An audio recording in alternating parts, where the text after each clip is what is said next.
Hello everyone, Brewmaster here with another great ale review. I've got something pretty special for you tonight. This is my friend Danny. He's going to help me review tonight. This one is, it's by the Great Divide Brewery out of Denver, Colorado. They started up in 1994 and they've been making a lot of really great brews since. This one actually was top 50 beers in the world, number 43 I believe it was, in 2011. It gets a 100 on Rate Beer. If that tells you anything, it is the Espresso Oak-Aged Yeti by Great Divide Brewery. See, it's got this nifty little gold top. Now this stuff I can't get where I live. I actually had to order it, but I'm glad I could get a hold of it so we could do a taste test for you guys. It comes in at 9.5 ABV. So it's not the strongest Imperial Stout, but it's 9.5's not messing around any. It doesn't have any food pairings on the date, but I will say this has been cellared. Also, I forgot, this was cellared. Oh, I'm sorry. No, it hasn't been. This is the wrong one. I'm gonna do another review on a cellared ale after this one. Sorry about that. I'm gonna try to save the cap a little bit. I'd like to keep this bottle. I don't know if I'll order more or not. See if we can see what it looks like here. Bend it a little bit, but not too bad. I like that saying on there. That What? I think it's like great minds drink alike. Yeah, great minds drink alike. That's nice. Alright, wow. Let's go ahead and get a pour and see what this one looks like.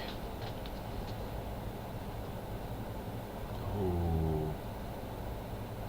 It's a nice burgundy tint to it too, right there.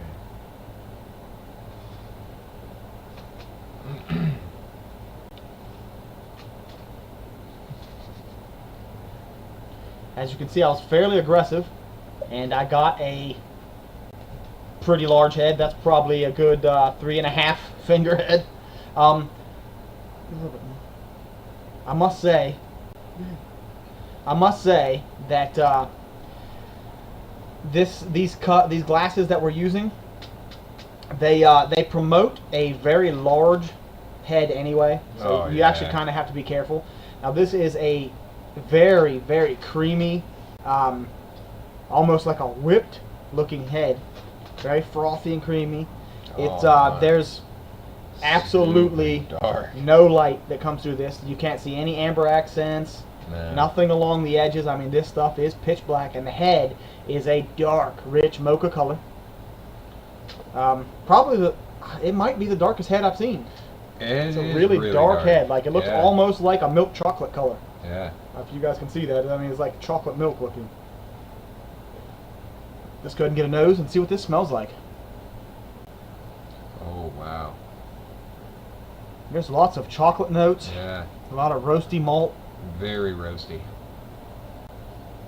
You definitely can get that espresso, that dark brewed espresso, really rich espresso. Very rich. Got a really creamy, almost like kind of like an oatmeal stout, sort of a smell in there, like a creamy, milky, like maybe lactose sugar kind of smell. Yeah. That espresso just smells so good. Yeah, if this tastes anything like it smells, this is going to be fantastic. Let's go ahead and taste this one and see what it tastes like.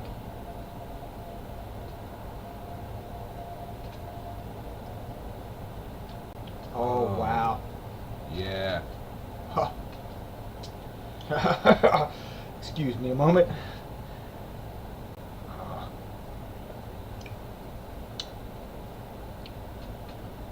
Well, that leaves pretty much nothing to be desired. It's everything that I wanted and expected out of this from the ratings that I've read and stuff, and even more. It's right off the bat, you get that super malt. And then as the malt fades a little bit, you get a lot of that coffee. I'm not really honestly tasting much chocolate at all. No, I'm getting a bit of a sweetness. Yeah, there is a sweet malt. About midway through. Yeah, there is some sweetness from malts, but no chocolate. There's a bit of scent. of chocolate, but I don't get any taste coming I'm through not of chocolate. really tasting Mainly, much. it's just very rich maltiness and that really, really nice dark espresso. This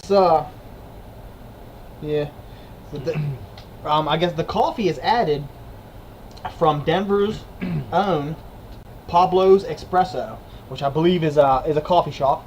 They use Pablo's Espresso in here, added to the brewing, and I think that this stuff. I mean, you can taste. I think maybe also what I'm smelling is a little bit of the vanilla from the oak. It's aged in it's oak chips, not oak barrels, but in oak chips. And I can actually smell a little bit of that, and I think I'll also taste it. I think that's that little bit of sweetness coming through. There's a little bit of vanilla. Yeah.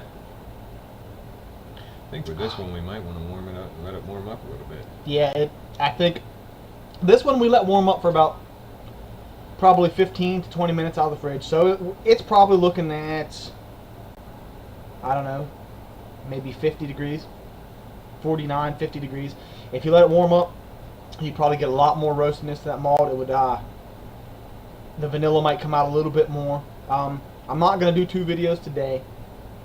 Like I said before, I may not get any more of this, but I think I've changed my mind now on that. I'll probably end up having to get some more of this. As you can see, the head retention is really nice. It's got some really crazy lacing. This is everything you could expect from an Imperial Stout. Oh. And I promise you, if you like Imperial Stouts, if you get Great Divide's Espresso Oak Aged Yeti, you will not be disappointed. At all. It's very delicious. The espresso finish at the end, it's like you just took a shot of espresso. I mean, it's delicious. It is very, very good, very good. This is, honestly, I'm going to have to say my top-rated Imperial that I've tried so far. It's creamy. It's got a good, thick mouthfeel. I think, honestly, this is going to be my very first 10 rating. 1 out of 10. I'm going to have to give this one a 10. I can't help it. This is just, it's so good. It's everything I expected and more, and I wish I would have ordered 2 now, but I didn't, so I'm going to have to go ahead and do that. Look at that lacing. Yeah. Get a better look at that. It's That is just some amazing. crazy lacing. The head retention is just amazing.